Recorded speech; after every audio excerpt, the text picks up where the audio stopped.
이번 특별 새벽 부흥회 가운데 주신 은혜가 참 큽니다. 앞으로도 계속해서 새벽을 깨우는 주의 자녀들이 다 되셨으면 좋겠습니다. 한번 하나님이 주신 은혜를 잘 간직하려면 그걸 잘 유지하는 것이 큰 은혜이고 또한 지혜입니다.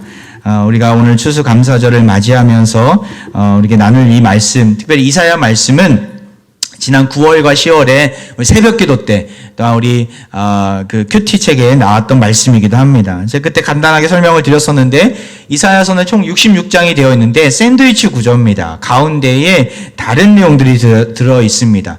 그러니까 앞과 뒤에는 선지자의 예언의 말씀들이 있다면 그 중간에는 바로 히스토리, 역사 이야기가 있습니다. 바로 오늘 본문에 해당되는 말씀이죠. 36장부터 39장까지 이 4장에 걸친 내용은 실제 일어난 사건입니다. 두 가지 큰 위기들이 히스기야 왕 시대에 일어났었는데 첫 번째 위기는 바로 북이스라엘을 멸망시킨 아수르가 남유다까지 침공한 겁니다. 그래서 예루살렘 성을 다 둘러싸서 그들을 포위했던 그 침입이 있었습니다. 하나님의 기가 막힌 역사로 말미암아 여호와의 사자가 어마어마한 그 아수르 군대를 다 쳐서 멸망시키고 그 왕이었던 사네립이 줄행랑 쳐서 결국에는 그 아수르의 수도였던 니느웨에서 암살당하는 역사가 기록되어 있고요. 그 다음에는 바로 히스기야가 죽을 병에 걸린 위기였습니다. 이 위기도 하나님의 기가 막힌 은혜로 그가 15년 연장을, 생명 영장을 이렇게 받게 되는 이야기입니다. 이 두 가지 위기를 극복하면서 히스기야에는 큰 깨달음이 있었습니다. 바로 국가의 생사화복은, 내 개인의 생사화복은 하나님께 달려있구나. 하나님이 내 생명줄을, 우리 나라를 붙들고 계시구나 라는 생각을 그가 하면서 오늘 본문에 그렇게 고백하고 있는 것이죠. 16절을 한번 볼까요? 주여, 사람이 사는 것이 이에 있고 내 심령의 생명도 온전히 거기 있사오니 원하건대 나를 치료하시며 나를 살려 주옵소서. 히스기야는 기가 막힌 하나님의 은혜를 경험하면서 죽을 병에 걸렸지만 이조차도 하나님의 손에 달려 있습니다 라고 고백하면서 나를 치료해 주시고 나를 살려달라고 고백하고 있습니다. 그가 그렇게 고백하면서 기도하면서 왜 나에게 이런 고통이 왔는가? 왜 나에게 이런 어려움이 찾아왔는가? 이렇게 해석하고 있어요. 17절을 한번 볼까요? 같이 읽어보겠습니다. 시작. 보옵소서, 내게 큰 고통을 더하신 것은 내게 생명 평안을 주려 하심이라. 주께서 내 영혼을 사랑하사 멸망의 구덩이에서 건지셨고 내 모든 죄를 주의 등 뒤에 던지셨나이다. 무엇을 주시려고 이 고통을 주셨다고 얘기합니까? 평안을 주려 하심이라. 하나님의 평강을 그가 깨달은 것이죠. 아니, 어떻게 고통과 평안을 동일선상에서 놓여서 이야기할 수 있습니까? 이 말은 즉슨 고통을 통해서, 아픔을 통해서 하나님을 더 깊이 만날 수 있었고 하나님이 주시는 평강을 누릴 수 있었습니다. 이렇게 고백하는 것입니다. 고난이 있었기 때문에 더 기도할 수 있었고 고통이 있었기 때문에 더 하나님께 매달릴 수 있었던 것이죠. 기도하고 매달리니까 하나님이 세상이 줄 수 없는 그 평강을 나에게 허락해 주셨구나. 이 고통에 숨겨진 의미가 평안이구나라는 것을 히스기야가 지금 고백하고 있는 것입니다. 여러분, 우리에게도 이러한 은혜가 있지 않습니까? 고난이 없으면 우리는 때로는 느슨해집니다. 게을러지고 교만에 빠지기도 합니다. 내가 잘나서, 내가 능력이 많아서 이렇게 일이 잘 되는 거야 라고 착각합니다. 우리는 연약함을 경험할 때마다 어떻게 해요? 하나님께 기도할 수밖에 없구나. 하나님의 뜻을 구할 수밖에 없구나. 그런 고백을 하게 되는 것이죠. 그래서 더 주님 앞에 납작 엎드려서 주님 앞에 기도하고 매달리는 것이죠. 그때 하나님은 이루 말할 수 없는 평강을 나에게 주시면서 세상을 다 가진 자처럼 담대함과 능력을 주십니다. 지난 한 주간의 시간이 그런 시간 아니었습니까? 매일마다 선포되는 하나님의 말씀들을 통해서 또한 기도하면서 가을 특별 새벽 부흥회를 통해서 우리에게 얼마나 큰 평강을 주신 줄 모릅니다. 얼마나 감사한지. 비록 몸은 피곤해 있지만 주님 주시는 평안을 얻는 시간이 된 줄 믿습니다. 고난이 기도하면서 평강으로 바뀌는 순간들이었던 것이죠. 여러분, 이것은 영적인 놀라운 원리입니다. 시편 기자도 이것을 깨달았기 때문에 이렇게 고백하고 있습니다. 시편 119편 말씀 우리 같이 한번 읽어볼까요? 시작.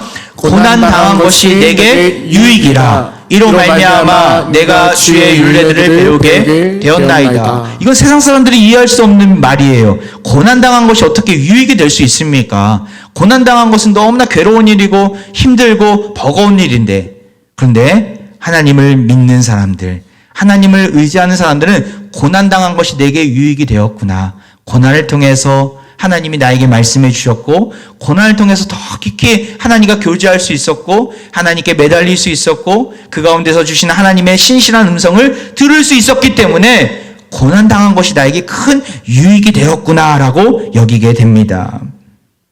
이것이 주님 안에 거하는 자들의 놀라운 특권입니다. 고난 중에 있습니까? 고통이 가득한 현실을 살아가고 있습니까? 더욱더 하나님께 가까이 나아가는 계기로 삼으시길 바랍니다. 하나님은 반드시 우리를 평강의 길로, 평안의 길로 인도해 주실 것을 믿습니다. 히스기야가 이 위기 속에서 이렇게 탈출하고 보니까 그제서야 고통의 의미를 깨닫게 됩니다. 아, 여기에 평안을 주시고자 하는 하나님의 섭리가 있었구나. 그리고 나아가 히스기야가 지난 삶의 모습, 지금 나의 모습을 볼 때 너무나 달라진 나의 삶의 모습을 보게 됩니다. 하나님을 만나고 나니까 그의 삶이 전혀 다른 삶이 된 거예요. 그전에는 죽을 병에 걸려서 거의 죽은 자처럼 살아갔기 때문에 이런 고백을 하고 있습니다. 18절 말씀, 스올이 주께 감사하지 못하며 사망이 주를 찬양하지 못하며 구덩이에 들어간 자가 주의 신실을 바라지 못하되. 무슨 말입니까? 이 스올은 우리가 흔히 말하는 저세상을 이해하면 죽은 자를 얘기합니다. 죽은 자는 감사하지 못하고 주를 찬양하지 못하고, 여기 구덩이는 무덤을 이야기합니다. 무덤에 들어간 자는 주님의 신실하심을 바라지 못한 죽은 자이기 때문에 지난 자신의 삶이 그런 자였다라는 거예요. 죽을 병에 걸려서 언제 죽나, 그 죽을 날만 기다렸던 자였는데 하나님의 놀라운 은혜를 경험하고 자신이 살아나는 역사를 경험하고 나니까 어떻게 바뀌게 됩니까? 19절 말씀 우리 같이 한번 읽어볼까요? 시작. 오직 산자 곧 산자는 오늘 내가 하는 것과 같이 주께 감사하며 주의 신실을 아버지가 자기 자녀에게 알게 하리이다. 오직 산자, 그러니까 살아난 자는 주님께 어떻게 한다고요? 감사할 수 있고 하나님의 신실하심을 자녀들과 만나는 사람들에게 노래하고 알게 한다, 전파한다라는 것이죠. 사랑하는 화평가족 여러분, 나의 영적인 건강 상태를 측정하는 법은 다른 게 아닙니다. 내가 정말 살아있는가, 성령 충만한가 어떻게 판단할 수 있습니까? 내 말을 보면 알 수 있어요. 내 말 가운데 감사가 넘치고 있습니까? 찬양이 넘치고 있습니까? 하나님의 살아계심, 그 신실하심을 내가 노래하고 있습니까? 그렇지 않다면 나는 영적으로 메마른 자가 되어 있는 것입니다. 영적으로 죽어 있는 자죠. 왜 그렇습니까? 영혼이 죽어 있으면 감사가 나오지 않습니다. 찬양이 들리지 않습니다. 주님의 신실하심 기대하지 않습니다. 하지만 영적으로 살아있는 자는 앞서 말씀드렸듯이 19절 말씀처럼 바로 감사할 수 있고 끊임없이 주님을 노래할 수 있는 것입니다. 히스기야가 그것을 자신을 경험하면서 이전에 자신이 죽을 병에 걸렸을 땐 누워만 있고 입맛도 없고 감사도 사라지고 찬양도 사라지고 주님의 신실하심도 외칠 기력이 없었는데 다시 살려주시니까 이제 다시금 감사가 튀어나왔다라는 것입니다. 이번 추수감사주의를 우리가 보내고 있는 이때에 우리는 절기 때만 감사하는 것이 아니라 어떻게 감사할 수 있어야 합니까? 바로 내가 살아있는 자라면, 내가 생명의 호흡이 있는 자라면 주님 앞에 늘 감사가 터져 나와야 합니다.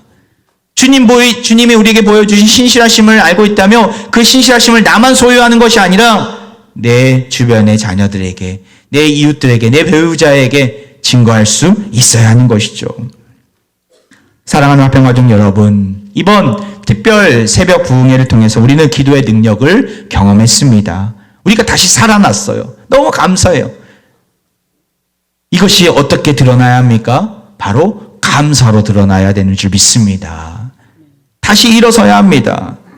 우리 삶 가운데 참 암울한 일들이 많이 있습니다. 최근에 조사를 보니까 보건복지부가 전국 80개 병원 응급실에서 치료받은 그 자살 시도자, 스스로 목숨을 끊다가 실패한 것이죠. 그래서 응급실로 실려온 사람들입니다. 26,500명여 명을 분석한 결과 10명 중에 4명이나, 그러니까 약 41.5%, 거의 50%에 육박하는데 41.5%가 2030 청년 세대들이었다고 얘기하더라고요. 2030.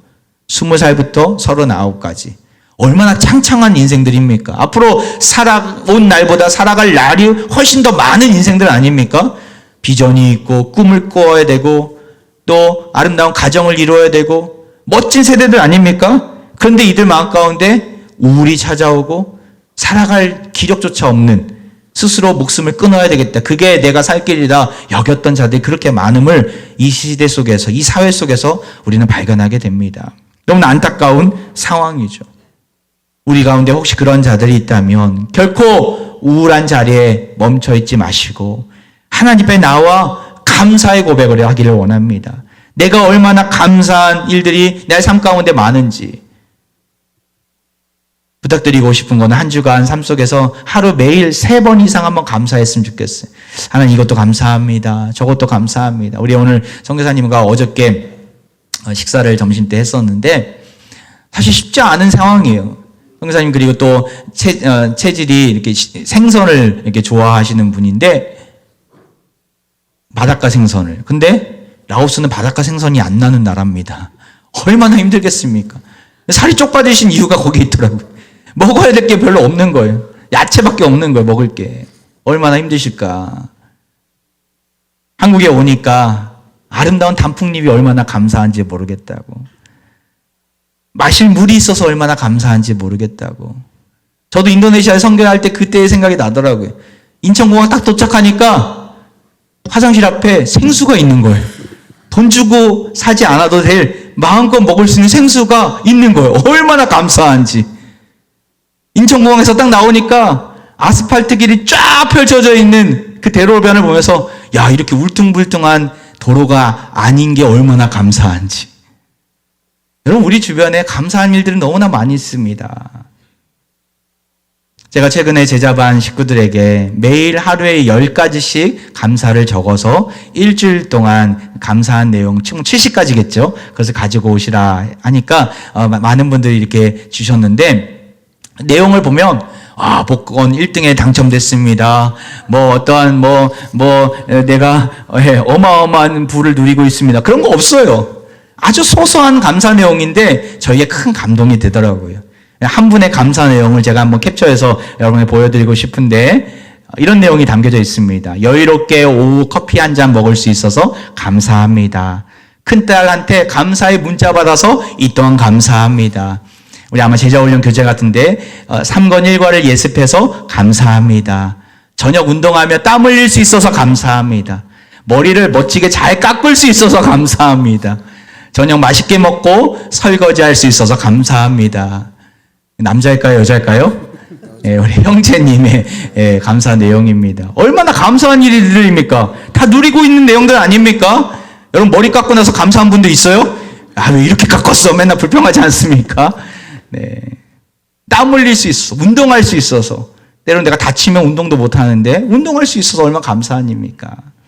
참 우리 주변에 하나님께서 주신 축복을 날마다 누리고 있어요. 이렇게 숨 쉴 수 있는 거, 이렇게 이 자리에 나와서 예배할 수 있는 거, 얼마나 감사한 일입니까? 두려워하십니까? 불안해하십니까? 감사의 자리를 회복하시면 해결될 줄 믿습니다. 하나님께서 나에게 주신 은혜가 얼마나 큰지를 우리가 묵상한다면 우리는 우울한 자리에서 반드시 일어나게 될 것입니다. 나아가 하나님이 주신 그 은혜를 어떻게 해요? 나만 소유하는 것이 아니라 내 자녀들에게, 이웃들에게 나타낼 수 있어야 된다는 것입니다. 다시 한번 우리 19절 말씀 보면 오직 산자, 곧 산자는 오늘 내가 하는 것과 같이 주께 감사하며 어떻게 합니까? 주의 신실을 아버지가 그의 자녀에게 알게 하리이다. 주님의 신실을 아버지가 그의 자녀에게 알게 하겠다. 무슨 말입니까? 이것이 나의 간증이다 라고 내가 선언하겠다라는 것이죠. 그도 그럴 것이 히스기야가 살아난 이야기는 이 이사야 말씀뿐만 아니라 열왕기하 20장에도 있고 역대하 32장에도 있습니다. 각기 다른 대상들이 선지자들과 제사장들이 이것을 기록한 것인데 하나님의 놀라운 역사를 계속해서 반복하는 이유가 무엇입니까? 바로 이건 놀라운 하나님의 은혜이기 때문에 반복해서 들어도 그것을 계속 간증하고 있는 것이죠. 여러분, 우리에게도 놀라운 하나님의 역사가 혹시 있지 않습니까? 하나님을 언제 만나셨습니까? 주님의 음성을 언제 들었습니까? 주님이 나의 삶 가운데 언제 찾아와서 만나주셨습니까? 우리가 그 은혜가 있다면 그것을 나만 소유하는 것이 아니라 우리 사랑하는 자녀들에게 나눠주시길 바랍니다. 우리 사랑하는 이웃들에게 증거하시길 바랍니다. 이것이 나의 간증이요라고 외칠 때에 나에게 주신 평화가 우리 주변에게도 놀랍게 임하게 될 줄 믿습니다. 예레미야 선지자는 이렇게 외쳤어요. 예레미야 20장 9절을 보면 내가 다시는 여호와를 선포하지 아니하며 그의 이름으로 말하지 아니하리라 하면 나의 마음이 불붙는 것 같아서 골수에 사무치니 답답하여 견딜 수 없나이다. 무슨 말입니까? 여호와의 이름을 나는 선포해야 되겠다. 하나님의 신실하심을 나는 증거해야 되겠다. 이것을 하지 않으면 너무나 답답하고 견딜 수 없다. 이 심정이 드러내고 있는 것이죠. 여러분, 우리에게도 이런 심정이 있기를 원합니다. 나를 자랑하고 나를 드러내는 일에 앞장서는 인생이 아니라 하나님의 일을 선포하고 하나님의 신실하심을 증거하는 인생 되기를 바랍니다. 이것이 은혜를 받은 평강에 거하는 자들이 마땅히 보여줘야 될 자세인 것이죠. 나는 간증이 넘쳐나고 있습니까? 어떻습니까? 감사가 넘쳐나는 인생, 간증이 넘쳐나는 인생이 내가 살아있다라는 증거인 줄 믿습니다. 내 삶 가운데 주님을 알지 못하고 방황하며 우울해하며 지쳐있는 백성들이 있다면, 또한 신앙을 포기하고 넘어진 자들이 있다면 그들에게 간증하시길 바랍니다. 하나님의 살아계심을 증거하시길 바랍니다. 하나님은 얼마나 신실하신 분인지, 내 인생 가운데 어떠한 은혜를 보여주셨는지 증거하시길 바랍니다. 그러할 때 나에게 주신 평강이 나에게만 머물러 있지 아니하고 내 주변에게, 내 자녀들에게, 내 부모님들에게, 내 이웃들에게 온전히 전해질 줄 믿습니다. 말씀을 마무리합니다. 히스기야의 노래는 히스기야의 감사입니다. 자신이 죽었다가 살아났음을 고백하면서 지금 간증하고 있는 거예요. 살아난 은혜를 경험하고 보니까 모든 게 다 새롭게 보이는 거예요. 모든 게 다 감사한 거예요. 나아가 하나님이 주신 은혜를 나만 가지고 있는 것이 아니라 내 주변의 이웃들에게 나눠줘야 되겠다. 자녀들에게 알려줘야 되겠다. 이런 놀라운 결단을 하고 있는 것이죠. 지난 한 주간 특별 새벽 부흥회를 통해서 우리는 충만한 은혜를 받은 줄 믿습니다. 그 은혜를 감사로 표현하시고 간증으로 나타내시길 바랍니다. 이것이 하나님의 평강을 가진 자들이 마땅히 해야 될 자세임을 기억하고 담대히 감사와 간증을 가지고 세상 가운데 나아가는 사랑하는 모든 화평가족들 되기를 주의 이름으로 축원드립니다. 아멘. 기도합니다. 할렐루야. 지난 한 주간 가을 특별 새벽 부흥회를 통해서 우리와 함께 하신 하나님을 찬양합니다. 오늘 말씀을 통해 고통 안에 평안이 있음을 보았습니다. 주 안에 살아나는 자는 감사가 넘치고 간증이 넘치는 것을 보았습니다. 우리 한 주간의 삶에 고통이 있을지라도 평안을 주시고자 하는 하나님의 놀라운 뜻을 받아들이게 하옵소서. 하루에 3번 이상 감사하게 하시고 우리 이웃들에게, 우리 자녀들에게 이것이 나의 간증이다 선포하며 하나님의 신실하심을 보여주는 사랑하는 모든 화평가족들이 되게 하여 주옵소서. 이 시간 병든 육체와 상한 마음, 갈급한 심령 위에 손을 얹고 기도하겠습니다. 이 시간 각종 질병으로 영적인 우울감에 빠져 고통받는 화평가족들이 있습니까? 이 시간 저들을 신음 가운데 응답하여 주옵소서. 속히 치유하여 주옵소서. 나사렛 예수 그리스도의 이름 명하노니 너희 모든 질병들아, 너희 모든 우울한 더러운 것들아 다 떠나갈지어다. 우리를 더욱더 강건하게 붙들어 주옵소서. 히스기야를 죽을 병에서 살리신, 낫게 하신 것처럼 이 시간 우리를 모든 질병에서 치유해 주시고 낫게 하여 주옵소서. 모든 인생들을 주관하시고 다스리시는 예수 그리스도의 이름으로 기도하옵나이다. 아멘.